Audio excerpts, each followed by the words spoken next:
कल अपना जो टॉपिक चल रहा था उसमें एक छोटा सा फॉर्मूला रह गया था, उसको अपन देखते हैं, फिर अगला नया लेक्चर स्टार्ट करेंगे। अपन ने मान लिया कि कोई आवेश Q विद्युत क्षेत्र E में उपस्थित है, तो आवेश के ऊपर विद्युत बल F बराबर QE, ये विद्युत बल F बराबर QE ये विद्युत बल लगता है। तो विद्युत क्षेत्र E में उपस्थित आवेश के ऊपर जो विद्युत बल F लगता है उसका सूत्र F बराबर क्या होता है, QE होता है। Q आवेश, E विद्युत क्षेत्र, F क्या है, आवेश पर लगने वाला विद्युत बल।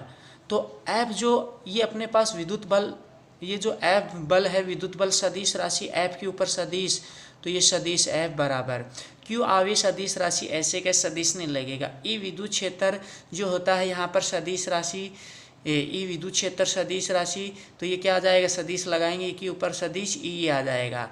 तो विद्युत बल का सूत्र F बराबर QE ये परिमाण के रूप में, और विद्युत बल का सूत्र सदिश रूप में सदिश F बराबर Q सदिश E ये क्या हो जाएगा, सदिश रूप में हो जाएगा। तो ये कल बच गया था फॉर्मूला। तो ये जो फॉर्मूला है अपन, ये जो फॉर्मूला बहुत काम में आता है, अच्छा फॉर्मूला है, इसको अपन आगे यूज भी लेंगे, न्यूमेरिकल में बहुत काम में आता है। तो अब अपन क्या करते हैं, आज हम नया टॉपिक स्टार्ट करते हैं। तो अपने जो लेक्चर 20 कंप्लीट हो चुके हैं, आज अपन जो पहला चैप्टर है इसका लेक्चर नंबर 21 स्टार्ट करते हैं। आज अपन नया टॉपिक लेते हैं विद्युत क्षेत्र की तीव्रता यानी इंटेंसिटी ऑफ इलेक्ट्रिक फील्ड। और ये जो विद्युत क्षेत्र की तीव्रता है, विद्युत क्षेत्र की जो तीव्रता, ये जो टॉपिक है जो अपन कल पढ़ रहे थे विद्युत क्षेत्र, उसी से संबंधित है।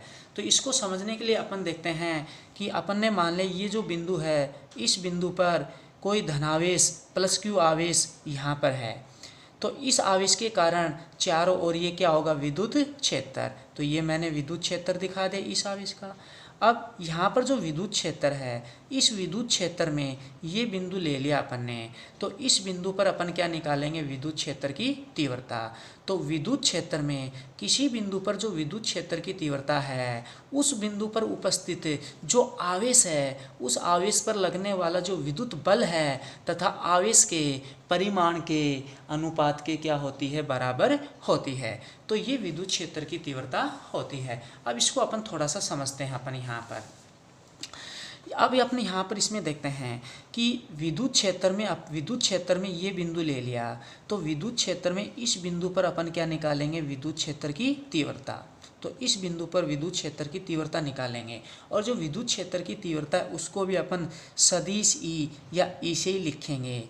अब विद्युत क्षेत्र को भी E से, विद्युत क्षेत्र की तीव्रता को भी अपन किससे लिखते हैं, E से लिखते हैं। इसको अपन थोड़ा सा देख सकते हैं कि यहाँ पर जो विद्युत क्षेत्र में ये जो बिंदु है, इस बिंदु पर विद्युत क्षेत्र का मान क्या है, यही यहाँ पर विद्युत क्षेत्र की तीव्रता होगी। तो इस बिंदु पर जो विद्युत क्षेत्र है उसका मान क्या है, विद्युत क्षेत्र को अपन यहाँ पर इस बिंदु पर मान के रूप में परिभाषित करेंगे। मान क्या होगा, तो इस बिंदु पर विद्युत क्षेत्र का मान क्या होगा, ये यहाँ पर विद्युत क्षेत्र की तीव्रता होगी। इसलिए विद्युत क्षेत्र की तीव्रता को भी अपन E से ही लिखते हैं। तो यहाँ पर विद्युत क्षेत्र की जो तीव्रता है वो विद्युत क्षेत्र का मान ही होता है, तो इसलिए विद्युत क्षेत्र की तीव्रता को भी किससे लिखेंगे, अपन E से ही लिखते हैं। तो ये ध्यान रखना, कंफ्यूज मत होना इसमें। तो ये हो गया।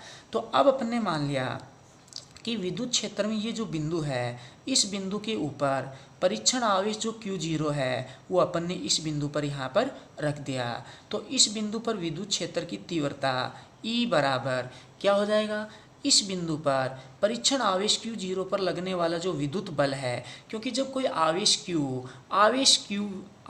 विद्युत क्षेत्र E में उपस्थित होता है तो उस पर विद्युत बल लगता है।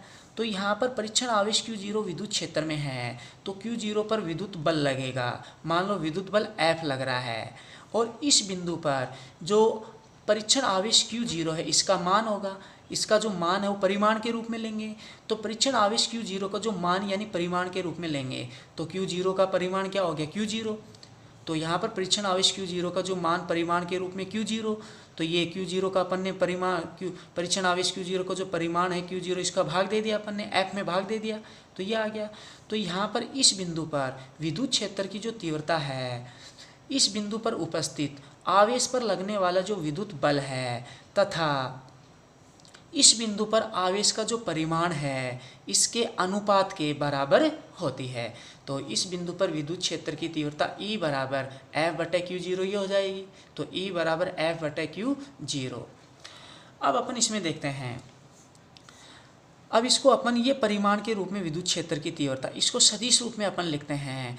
तो विद्युत क्षेत्र या विद्युत क्षेत्र की तीव्रता सदिश राशि, तो ई के ऊपर सदिश सदिश ई बराबर बल सदिश राशि सदिश F बटे Q0 आवेश अदिश राशि Q0 ऐसे कैसे, ये समीकरण नंबर 1। तो इसको ये सदिश रूप में लिख दिए, ये समीकरण 1। अब अपन क्या करते हैं कि जो परीक्षण आवेश Q0 होता है ये अत्यंत लघु धनात्मक आवेश होता है, इसका अपना कोई विद्युत क्षेत्र नहीं होता है। तो और इसका अपना कोई विद्युत क्षेत्र नहीं होता है, अत्यंत लघु धनात्मक आवेश होता है, यानी Q0 का जो परिमाण नगण्य होता है। तो इसका मतलब जो Q0 है वो अग्रसर हो रहा है 0 की तरफ। तो ये जो समीकरण 1 है इसको यहाँ पर निम्न प्रकार लिख सकते हैं।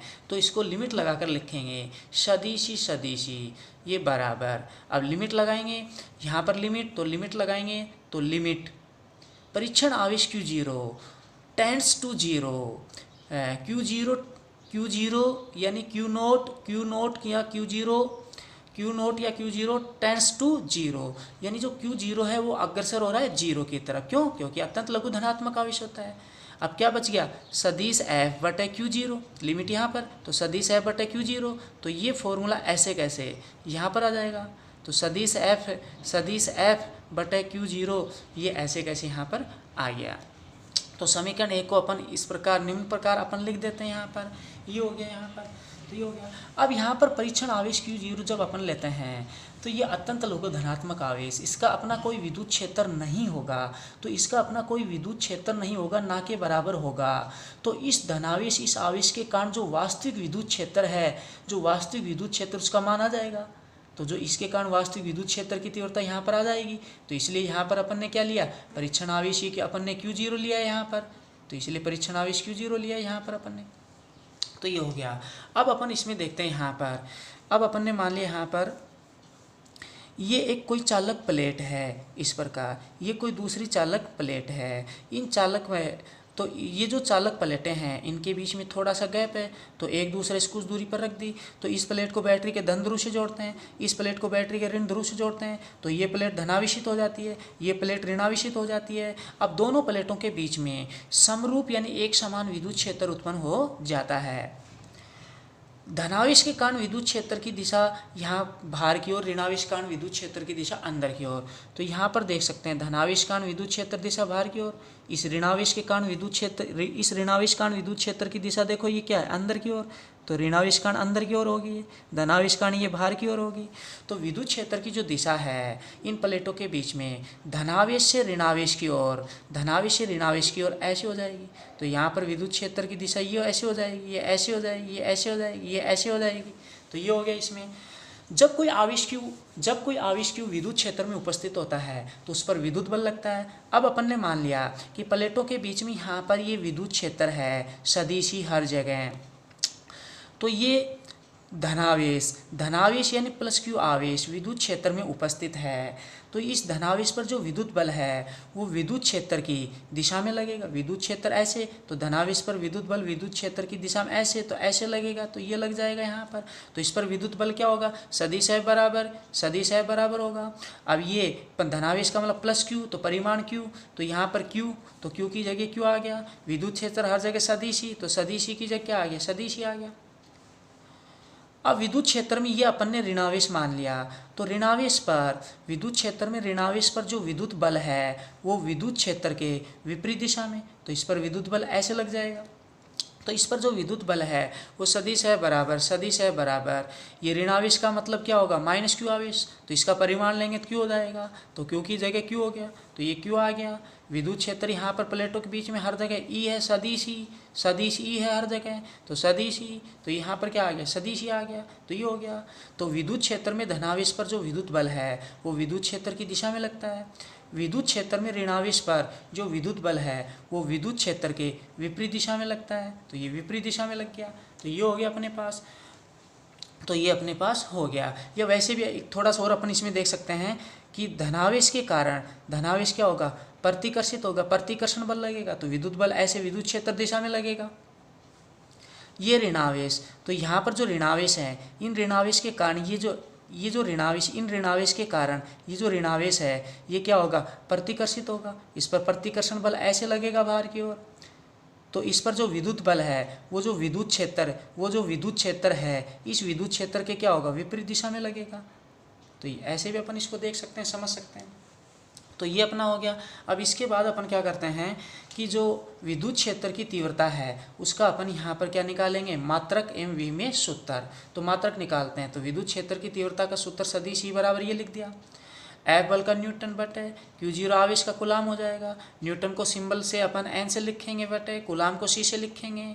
तो विद्युत क्षेत्र की तीव्रता का ऐसा ही मात्रक न्यूटन प्रति कूलाम आ गया ये।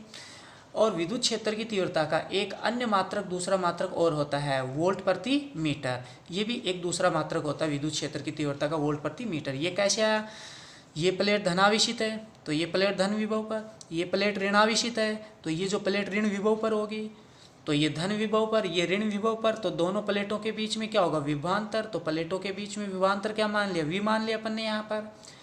और दोनों प्लेटों के बीच की यहाँ से यहाँ तक, तो ये यहाँ से यहाँ तक अपन ने दूरी क्या मान ली, यहाँ पर डी मान ली। तो प्लेटों के बीच की दूरी डी है। तो प्लेटों के बीच में जो कहीं पर भी जो विद्युत क्षेत्र की तीव्रता यानी जो विद्युत क्षेत्र होगा उसका सूत्र यहाँ पर हो जाएगा E बराबर V बटे डी। तो V बटे डी ये हो जाएगा। तो जब विभवांतर प्लेटों के बीच में पता है, प्लेटों के बीच की दूरी डी बती है, डी अपन को पता है, तो डी अपन को पता है, तो प्लेटों के बीच में किसी बिंदु पर विद्युत क्षेत्र या विद्युत क्षेत्र की तीव्रता E बराबर क्या हो जाएगी, V बटे डी। तो यहाँ से मात्रक अपन लिख सकते हैं V विभव या विभवांतर। तो V विभव या विभवांतर का मात्रक वोल्ट होगा, तो यहाँ पर ये वोल्ट आ गया बटे, तो ये बटे डी क्या है, दूरी। तो डी दूरी का क्या होगा, मीटर, तो ये मीटर आ गया। तो विद्युत क्षेत्र की तीव्रता के एक और मात्रक क्या हो गया, वोल्ट प्रति मीटर। तो इस सूत्र से क्या आ गया, वोल्ट प्रति मीटर ये हो गया। अब अपन विद्युत क्षेत्र की तीव्रता का क्या निकालते हैं, यहाँ पर V में सूत्र निकालते हैं। तो ये V में सूत्र निकालेंगे, तो विद्युत क्षेत्र की तीव्रता का सूत्र सदिश E बराबर ये अपन ने लिख दिया, F बल। तो F जो बल है इसका, F बल का V में सूत्र ये अपन जानते हैं, m की घात 1 l घात 1 t की घात -2 ये लिख दिया बटे Q0 आवेश। तो आवेश का जो विमाई ये होती है ये अपन ने लिख दिया, m की घात 1 l की घात 1, तो l की घात 1 t की घात 1 ऊपर गया, t की घात -1 t की घात -2, तो t की घात -3 हो गया, क्योंकि t की घात 1 ऊपर गया, t की घात -1 t की घात -2, आधार समान घातें जुड़ेंगे, t की घात क्या आ गई, -3 आ गई। तो mlt की बात अब क्या बची है इसमें, a की घात 1 बच गया, ऊपर आएगा तो a की घात 1 बच गया, a की घात 1 नीचे से ऊपर आएगा a की घात -1, तो a की घात 1 ऊपर आएगा a की घात -1, तो यहाँ पर a की घात -1 ये आ गया, a की घात -1 ये आ गया। बड़े ब्रैकेट से अपन लास्ट में क्या करते हैं, बड़े ब्रैकेट से बंद कर देते हैं, तो ये V में सूत्र आ गया अपने पास। तो विद्युत क्षेत्र की तीव्रता का जो V में सूत्र है वो m की घात 1 l की घात 1 t की घात -3 a की घात -1, तो ये V में सूत्र आ गया, m की घात 1 l की घात 1 t की घात -3 a की घात -1। तो ये अपना टॉपिक कंप्लीट हो गया। तो ये अपना टॉपिक कंप्लीट हो गया। और इसके जो ये जो पढ़ा है, इसके जो नोट्स हैं आपको इस वीडियो में जो डिस्क्रिप्शन है उसमें PDF के रूप में वहाँ पर आपको मिल जाएंगे। और इससे अगला जो टॉपिक अपन अगले लेक्चर में स्टार्ट करेंगे। धन्यवाद।